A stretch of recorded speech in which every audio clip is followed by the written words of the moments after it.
کہ 2021 سے یہ معاملہ چل رہا ہے، تو یہ کیس کب ہوا، کیوں ہوا، اور اب ہے کیا، اب تک یہ پہنچا کہاں پر ہے؟ دیکھیں، یہ بیسیکلی ایشو یہ تھا کہ مختلف ممالک تھے، جنوبی افریقہ، ڈنمارک، انگلینڈ اور جاپان اور دیگر ممالک میں اردو میں اور ان ملکوں کی زبانوں میں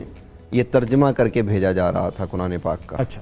یہ ترجمہ جو تھا یہ غلط تھا، یہاں پر چھپتا تھا، پاکستان سے یہ ترجمہ چھپ رہا تھا، پاکستان سے یہ ترجمہ اپلوڈ ہو رہا تھا، اور ان ممالک کے جو مسلمان تھے ان کو یہ ترجمہ دیا جا رہا تھا، اچھا، جو اس کو کریکٹ ترجمہ سمجھ کر پڑھ رہے تھے، ٹھیک ہے، اور اس کو قرآن پاک سمجھ کر رہے تھے۔ اب مثال کے طور پہ آپ نے سکرین پہ یہ امیج جو لگایا، سورہ بقرہ کا پہلا چند آیات ہیں، وہاں پہ ایک فقرہ ہے، آیت کا حصہ ہے، وَبِالْآخِرَةِ ہم یوقنون، بالکل، ہم آخرت پر یقین رکھتے ہیں۔ ہاں، اب وہاں ترجمہ یہ ہوا ہے کہ آئندہ آنے والی موعود باتوں پر یقین رکھتے ہیں۔ یہ موعود باتیں کون سی ہیں؟ اب جب اس کی تحقیق کی گئی تو پتہ چلا یہ چناب نگر میں چھپ رہے ہیں۔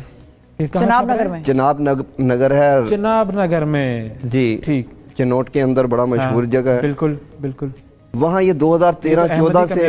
جی احمدیہ کمیونٹی سے ربوہ اس کا دوسرا نام ہے،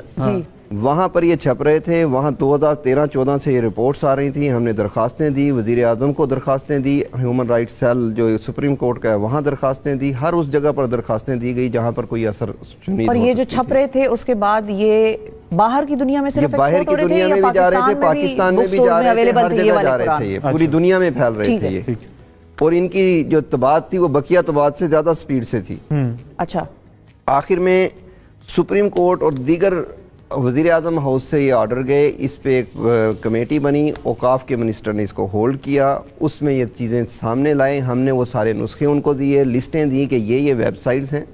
یہ قرآن پاک کے نسخے ہیں، یہ کتب خانے ہیں جہاں سے یہ نکل رہی ہیں، ٹھیک ہے۔ وہاں پر انہوں نے ہماری بات کو تسلیم کیا اور انہوں نے اس پہ ایک کمیٹی بنا دی کہ یہ جا کے ان طباعت خانوں پہ جا کے خود وزٹ کریں گے، ٹھیک ہے۔ انہوں نے یہ چناب نگر کی انتظامیہ سے اجازت لی تو انہوں نے اجازت نہیں دی، یعنی قرآن بورڈ کو ایک علاقے کی انتظامیہ نے اجازت نہیں دی کہ آپ آ کر وزٹ کر سکتے ہیں، اور یہ حکومت کا ادارہ ہے، یہ حکومت کا ادارہ ہے، قرآن بورڈ صوبائی ادارہ ہے، ٹھیک ہے، صحیح ہے۔ اس کے بعد پھر ہمیں یہ ہوا کہ جب انکار ہو گیا تو ہم نے 2018 تک اس کو درخواستوں میں چلتے رہے، آخر میں ہم نے پٹیشنیں ڈالنی شروع کر دی عدالت میں، ٹھیک ہے۔ یہ پٹیشنیں ڈالی گئیں، اس میں جو جسٹس صاحب تھے انہوں نے تمام کمیونٹی کو سنا، احمدیہ کمیونٹی کو بھی سنا، صحیح ہے، اور وہاں احمدیہ کمیونٹی نے یہ کلیم کر دیا کہ یہ بیسیکلی ہمارے پرنٹنگ پریس ہی نہیں ہے، اچھا، ہم چھاپ ہی نہیں رہے یہ ایسا کچھ بھی، ٹھیک ہے۔ اس پر ہم نے سارے نسخے دیے، فیصلہ ہو گیا، فیصلے سے دوسرے دن بعد یہی نسخے وہاں مدرسۃ الحفظ ہے جو احمدیہ کمیونٹی کا ان کا سرکاری مدرسہ سمجھ لیں، وہاں پر موجود تھے، وہاں پر یہ تقسیم کیے گئے نسخے۔ عدالت نے فیصلہ کیا دیا تھا؟ عدالت نے تو فیصلہ دیا یہ جہاں جہاں ہیں ختم کر دیں، ان کو روکیں، پرنٹنگ کو روکیں، نسخوں کو روکیں، ویب سائٹوں کو روکیں، ٹھیک ہے، چلیں اگر کوئی یہ نہیں مان رہا کہ یہ اس سے میرا تعلق ہے لیکن روکیں تو صحیح۔ جب یہ معاملات ہوئے تو وہاں پہ نسخے تقسیم ہوئے، ہم نے پھر وہاں کی انتظامیہ کو بتایا گیا کہ یہ نسخے کل تقسیم ہوں گے یہاں پہ، انتظامیہ نے کہا کہ جی یہ نہیں ہوں گے، لیکن اس کے باوجود یہ نسخے تقسیم ہوئے، ہم نے درخواستیں دی کہ جی اب ایف آئی آر کاٹیں، اب تو جرم ہو گیا، اس کے باوجود کوئی ایف آئی آر درج نہیں ہوتی۔ اچھا، پھر ایک جے آئی ٹی بنتی ہے، اچھا، اس جے آئی ٹی میں ڈی پی او چنوٹ صاحب اس کو ہیڈ کرتے ہیں، اور ہر ادارے کا جو ممبر ہے اس کا حصہ پارٹ ہوتا ہے، اس کے باوجود وہ رپورٹ یہ آتی ہے کہ ہم جھوٹے ہیں وہ سچے ہیں، آپ لوگ درخواست گزار، جی ہم درخواست گزار جھوٹے ہیں۔ یہ رپورٹ کس نے دی؟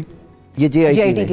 کی رپورٹ، لیکن کائنات کا ایک سلسلہ الگ سے چل رہا ہے۔ اگلے روز ایف آئی اے ایک آدمی کو گرفتار کر لیتی ہے اسی کمیونٹی کے اسی ایلیگیشن میں، اوکے، اس کا جب موبائل سے فرانزک ہوتی ہے ایف آئی اے کی، اب ایف آئی اے میرا ادارہ نہیں ہے، حکومت کا، ایف آئی اے کی جب فرانزک ہوئی تو پوری لسٹ نکل آئی کہ کون کون چھاپ رہا ہے،